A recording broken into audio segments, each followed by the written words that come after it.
Сәлем достар, микрофонда Есенбек Құрбан. Кезекті видеоны жалғастырамыз. Бүгінгі сабақта біз сіздермен шартты форматтау немесе условный форматирование тақырыбымен танысатын боламыз. Тақырыптың негізгі мақсаты не? Условный форматирование не үшін керек? Ол бір дайын кестелерді әдемі қылып көру үшін, пайдаланушының уақытын алмау үшін және де әдемі көріну үшін, визуализация үшін пайдалануға болады. Олардың түрлері өте көп. Условный форматирование біз правила выделения ячеек, правила отбора первых и последних значений, гистограммы, цветовые шкалы, набор значков. Осы бөлімдермен жеке-жеке танысамыз.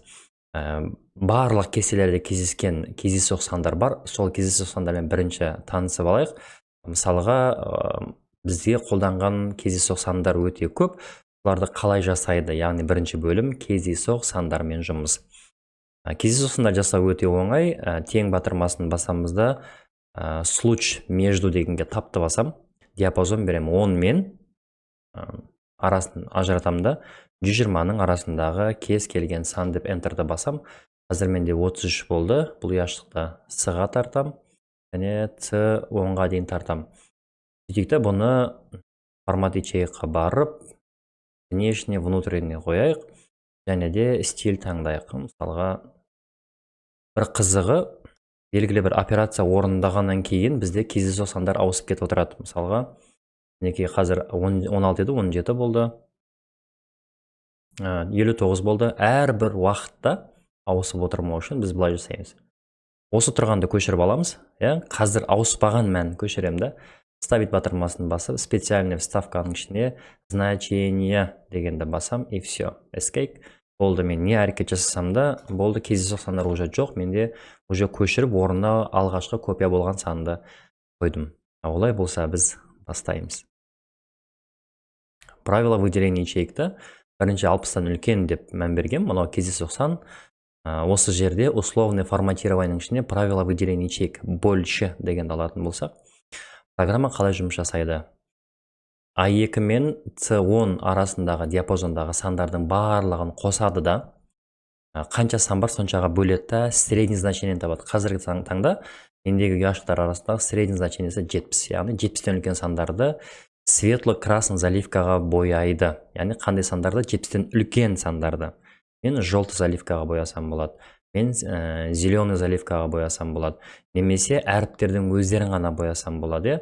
Светло-красный заливка, бұлар заливкалар біттеді, красный текст деп боясам болады, немесе границамен боясам болады. Ең оңайы красный, светло-красный. Біз 60-тан үлкен деп айттық. 60 деп басамыз, яғни 60-тан үлкен барлық ұяшықтар боялады. Алдағы әңгіменің барлығы тура осы форматта жүреді. Сонда больше деген санақ келіп тұр, осы саннан үлкен. Барлығын біз қалаған түске бояп береді. Келесі 40-тан кіші. Барлығын белгілейміз. Условный форматирование меньше. Қазір менде средний значением 55 екен. Барлығын қосып 1, 2, 3, 30-ға бөлгенге тең болады. Мен не деймін? Өзім қалаған санды беремін. Мен 20-дан, то есть 40-тан кішілердің барлығын боя деймін. Окей. 25 кіші ма? 23, 21, 39, 24, 34, 36, 29. Бұлар не үшін керек? Визуализация үшін керек. Яғни бірден білуге болады. Осындай саннан кішілері, осылар деген сияқты. Келесі бізде правила выделения между деген бар екен. Между дегенге ұяшықтарды таңдаймыз. Сөйтемізді біз 20 мен 50-дің арасындағын табайық. Между 20 мен 50-дің арасындағы барлық ұяшықтарды белгіле деп айтайық. Қандай цветке? Светло-красный. Окей. Қазір мендегі боялған светло-красныйдың барлығы 20 мен 50-дің арасы. Келесі белгілі бір мәтінге тең ба деген ұяшықты белгілеймін. Правила выделения ячейкаға барамда равно дегенді басам. Бұл жерге тек қана әріп емес, сандарды қоюға болады. Мен не деймін? Сәлем дегенді іздеймін.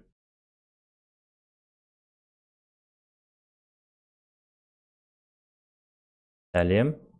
Уже мен окейді баспай тұрып, пайда болды, 2 сәлем бар. Окей, осы екеуін боядым. Тағы да правила выделения ячейк. Равно мен Алматы дегенге дайындаппын. Алматы и зеленый заливка. Неки Алматы біреу ғана, ол зеленый заливканы боялды. Уже менде 2 правила бар, ол біреуі сәлем, екіншісі Алматы. Условный так правило выделения ячеек равно бізде енді бірнешелермен жұмыс жасауға болады, олардың барлығы бізге аса қатты маңызды емес. Әрине жасап көрем десеңіздер болады. А әріпін іздейміз, условия форматирования. Текст содержит дейді. Қандай текстті іздейміз? Біз әрине А деген әріпті іздейміз. А дегенменде іздеген әріпті зеленый заливка обои. Қазақ Алматы Астана сабақ Қазақ Алматыда ғана бар екен. Келесі мезгіл. Мезгілге де шарт орындауға болады. Бізде дата деген бар. Вчера, за последние 7 дней, міне соңғы 7 күндер, на текущей неделе осы апта, завтра деген, одан кейін в этом месяце, міне осы айлар, осы шарттарға байланысты белгілей беруге болады. Қайталанатын сандар, правила выделения ячеек, бізде повторяющие значения. Бұл жерде екі элемент бар. Повторяющийлар бізде зеленыйға бойық, яғни көп екен, қайталанатын өте көп. Енді ішінде уникальный деген бар. Уникальный деген қайталанбайтын бірақ сан бар. Қалғанның барлығы менің жағдайымда қайталанады. Мен уникальныйдің өзін белгілейін, оның қалғандардың барлығы қайталанатын сандар. Осымен правила выделения ячейкінің барлығына тоқтадық. Другие правила деп негізі көп правилаларды біріктіріп өзгертуге болады. Правила отбора. Алғашқы 10 элемент дейді, белгілік. Келесі правила отбора первых и последних значений. Бұл жерде білу керек, первых деген жоғары значениелер, последних деген төменгі, яғни макс пен минмен жұмыс жасайды.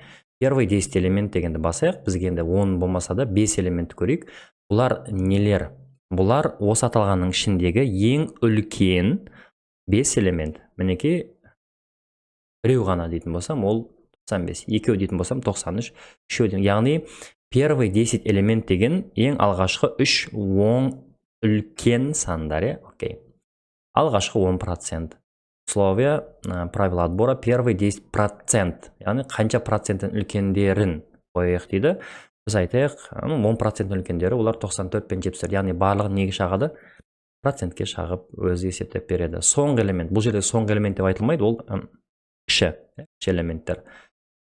Последний 10 элемент біз соңғы 5-еуін алайық. Соңғы 5-еу біздегі минимумдар. Олар 21, 20, 21, 22, 23, 24-тір.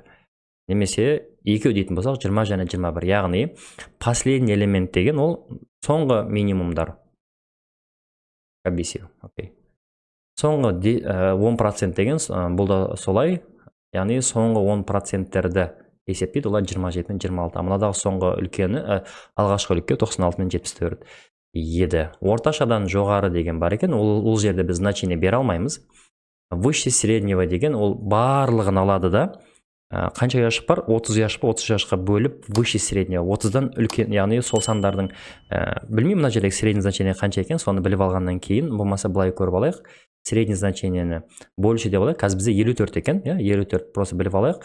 Правила отбора выше среднего десек, 54-тің жоғарыларының барлығы светло-красныйға боялады екен. Вот мен 53 кірген жоқ, өткен біз айттық 54-тен жоғарылар дедік. Келесі орташадан төмен деген тура соның қарама қарсы, олар ниже среднего. Өзі нижний тауып алады да желтый заливкаға бояп береді. Яғни бұл жерде средний значениені просто көріп аласы қанша екен. Средний значение 64. Яғни 64-тен төмендердің барлығын сарыға бояп береді. Сарыға дедік па? Қайтып көре салайық. Значение 64. 64-тен төмендердің барлығы белгілейік. Ниже среднего. Ниже средневолардың бәрі 68, 65. Енді бұл өзінің есебі бойынша бояп береді. Гистограмма. Гистограммалар екеу. Олар градиент және де сплошной заливка. Градиент дегеніміз не? Бұлар өзі, бұлай деп айтайық, ең үлкен мен ең кішісін тауып алады. Бізде ең үлкен 113. Ең кішісі, енді условия салып білесе болады. Ол, наверное, 31 шығар. Аламыз.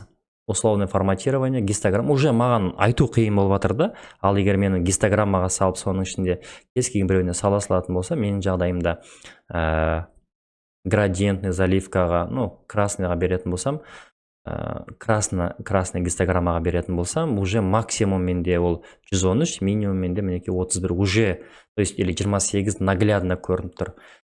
Келесі қойып бояу деген ол тоже сам гистограмманың сплошный заливка. Бұл да максимум минимум тауып, өзі ең үлкені 191-ді алады да, ең минимумға 20-ма соны алады да, өзі значениен шағады. Екеуінің разницасы, бұл ОБТ-да келген, мынау қызылдан басталып аққа баратын болса, мынау сплошной цвет болады. Сол үшін цветіне қарап ажырата алу керек. Түрлі түсті шкалалар белгілейміз. Условно формат цветовые шкалы. Біріншісін белгілейік. Красно-желтый, зеленый дегенді басатын болсақ, красный ол ең үлкені, зеленый ол ең кішісі, желтыйлар уже средний ғой. Сонда программа өзі не істеп береді? Максимумға красный беріп тұр мына жағдайда, минимумға өз мұқият қарасақ айтып тұр, красно-бело-зеленый дейді. Бұл жерде красный үлкені, зеленый ең азы, белый уже средний болып табылады. Яғни уже бірден білуге болады, что красныйлар ол выше екенін білуге болады. Белгішелер, олар бағыттар, фигуралар, индикаторлар, бағалар. Бұлардың барлығы ұяшықтағы максимум минді алады, өздері белгілеп бере береді. Мысалыға направление.